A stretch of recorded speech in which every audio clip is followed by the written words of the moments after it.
Hi guys, welcome back to my channel. I'm Zita, and on my channel I share with you DIYs and makeovers on a budget. And don't forget to follow me over on my socials at Instagram, Facebook, Pinterest, and Etsy. So let's get started on today's DIYs.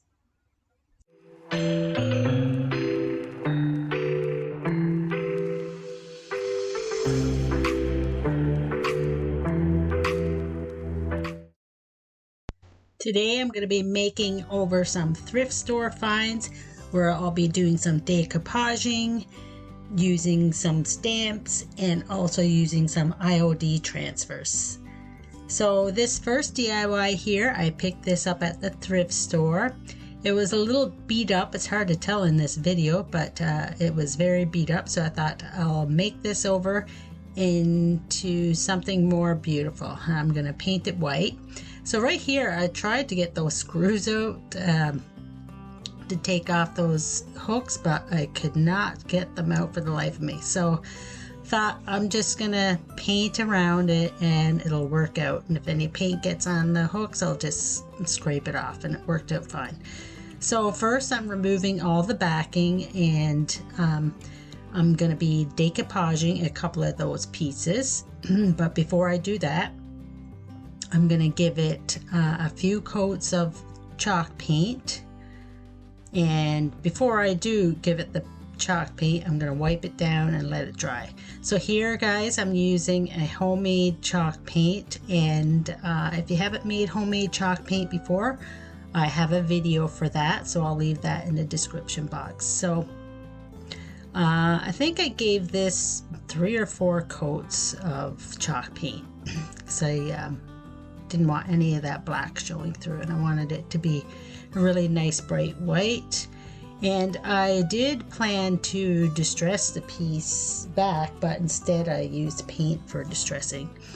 So next here I'm going to decoupage a couple of these white boards, and they were really beat up as well. And I'm using a Tim Holtz Botanical decoupage paper here, and I'm going to use Mod Podge to apply it on the bottom. And what I like to do, guys, is I start from the center and work my way out, so kind of like half and half. That way I think it's less room for error this way. And I'll be using an old Dollar Tree shower cap with very thin plastic to smooth everything out. If you don't have anything like that, you can use saran wrap. You can also use your hand, but go very lightly when you're doing it, because if you have a little too much glue in some spots, it's easier to rip. So yeah, this shower cap is very light plastic, so it works out well, and I use a light touch when I'm smoothing it out. So you're going to want to apply like quite a bit of Mod Podge, but not like oversaturated, but you want it to be in all areas of where you're going to apply that decoupage paper to make sure it doesn't bubble up or, you know, come up in certain areas where you didn't apply the Mod Podge. So here I'm doing the other half, just doing the same thing, working my way out from the center. And I tried to line up this decoupage paper as best as I can. And I'm just kind of applying a little bit on the back too, just sticking it right to the back instead of just cutting it off at the sides.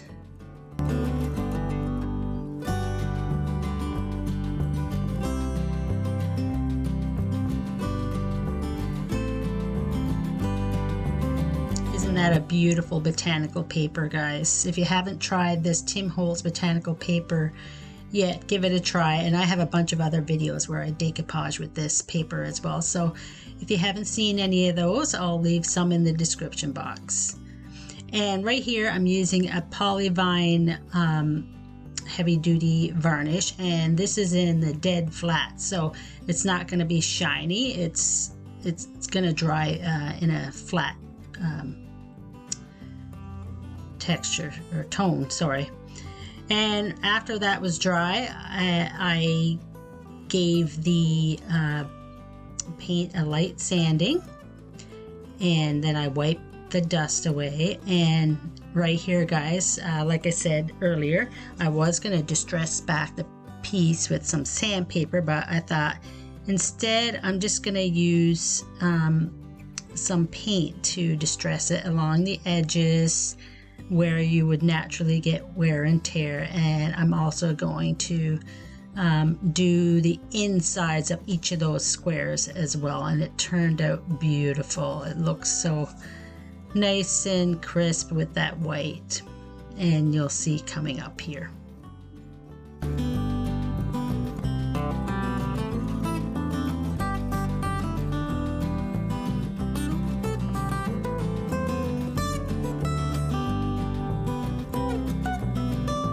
So there's that black, guys. It looks really nice.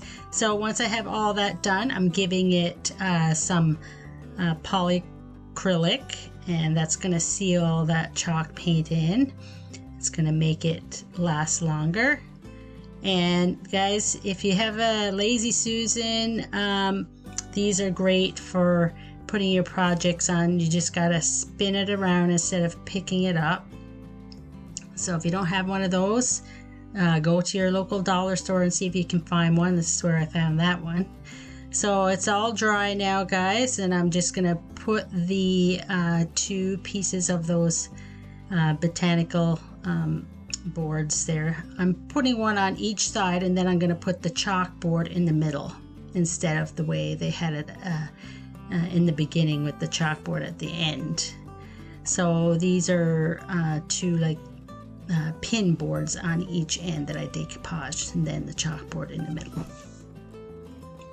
Doesn't that look awesome, guys? There's how it looked before, and this is what it looks like now. A stunning piece of office decor. What do you think, guys? Let me know in the comments. Do you think this looks so much better than the way it looked before? Now, if I could have gotten those hooks off, I would have spray painted those black. I think that would have looked nice, but I couldn't, so I think it still looks very nice. Let me know in the comments, guys, what do you think of this one? For my next DIY here, I have another thrifted piece. I have no idea what this was before, guys. If you guys know, let me know in the comments. I think it was some kind of floral box. Anyway, this was pretty banged up as well, and I got this for like a few bucks, I think. And again, I'm going to use my homemade chalk paint, and this chalk paint, guys, is very cost efficient. So if you haven't tried a chalk paint recipe before, take a look at my chalk paint recipe video, and like I said, I'll leave that in the description box. And I gave this I think 3 or 4 coats of my homemade chalk paint. I wanted it to be really white, and I didn't want any of that dark wood showing through. So if you're a new friend here, welcome. If you're a returning friend, welcome back. If you haven't subscribed yet, please consider subscribing, and don't forget to give my videos a like and a comment. I work very hard on these videos, and that way YouTube will promote my videos more if you comment on them and give them a like. So right here, I gave the piece a sanding, and then I wiped it down.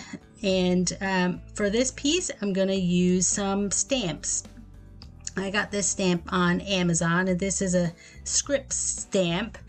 I was hoping it would be a little bit bigger of a script, but it still is very nice. So for your new stamps, guys, you're going to want to give it a light sanding with a 220 grit sandpaper or sanding block, just so your stamp has some tooth to grab onto your ink. So here I'm applying a black ink on it, and I'm just leaving it on the paper that's already on there instead of taking it off and putting it on a thin mount. It's already on a thin mount. I'm just putting that script all over in different places, and if some of the ink doesn't come off, that's okay. I want it to look kind of rustic looking. I was just going to put it on the top, and then I decided to go all over the piece with it, except on the bottom.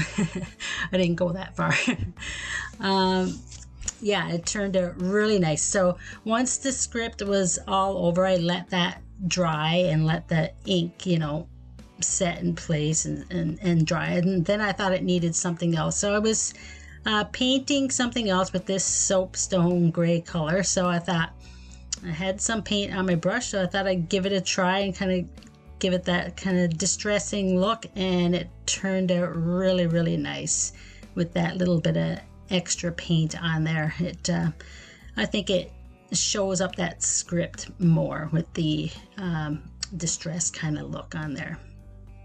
And this soapstone color is a really beautiful color, and you'll see coming up in my next DIY I use this soapstone color. It's beautiful.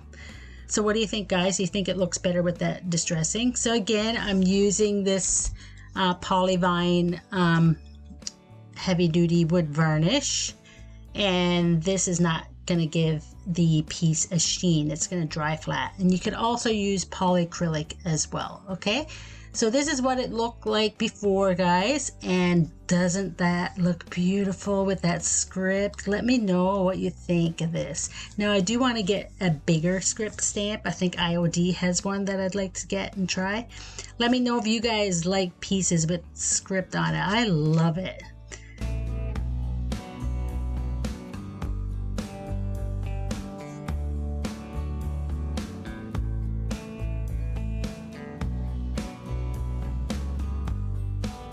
For my next DIY, I have this cactus frame that I picked up at the Habitat for Humanity, and you may have seen these in some of my other DIYs. I have a whole bunch of them. They were only a couple of bucks each, but they're wood, and they're great for making signs. So I'm using this Fusion Soapstone paint. It's an awesome paint. If you haven't tried Fusion, guys, it is an awesome paint. It is a mineral-based paint, and the coverage is amazing.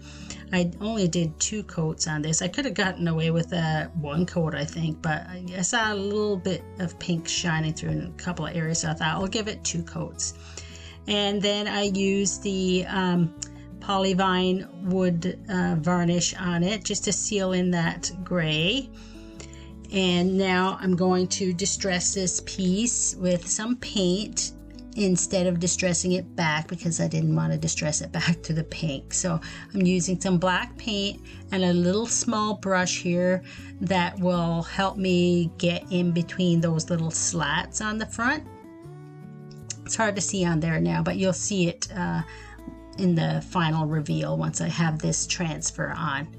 So I'm using this IOD transfer. It's a beautiful flower transfer and a butterfly, but I'm cutting out that butterfly because I don't want it in that exact spot.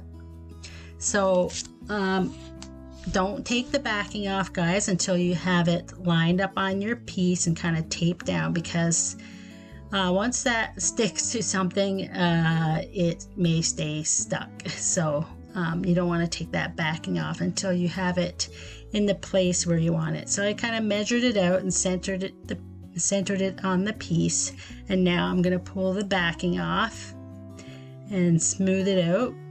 And now these come with this little burnishing tool.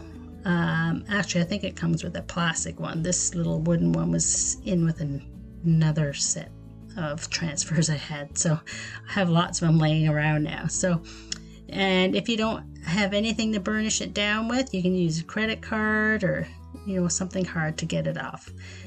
And you're going to rub it on there until it's all burnished down, and then that little plastic piece that it comes on, just rub it over the transfer, and that's going to burnish it down some more. So right here I'm just placing my butterfly where I want, and I'm going to do the same thing. I'm just going to tape it down. I'm just using some masking tape here, guys, because it's not overly sticky, so it's not going to take off my paint. Sometimes with chalk paint, I find, like when I'm applying vinyl, it'll, pull up some of my chalk paint, which is not good. So this masking tape is great to use when you're applying transfers. Now you can just, wing it and not use any tape if you're feeling like you want to risk that. But I like to use some tape so it doesn't move around. So once it's all finished here, I'm going to apply a wax And this is a clear finishing wax. And I'm going to apply it all over the piece and let that dry and cure. And it looks beautiful, guys. This transfer is so beautiful on this soapstone gray color. It's gorgeous. I love it. Let me know in the comments, guys, what you think of this one. You like the before or this after? I prefer the after. Let me know in the comments which one you prefer. Thanks so much for watching, guys. I hope these 3 DIYs gave you some inspiration, and I thank you for sharing some of your time with me, and I'll see you in the next video. Bye.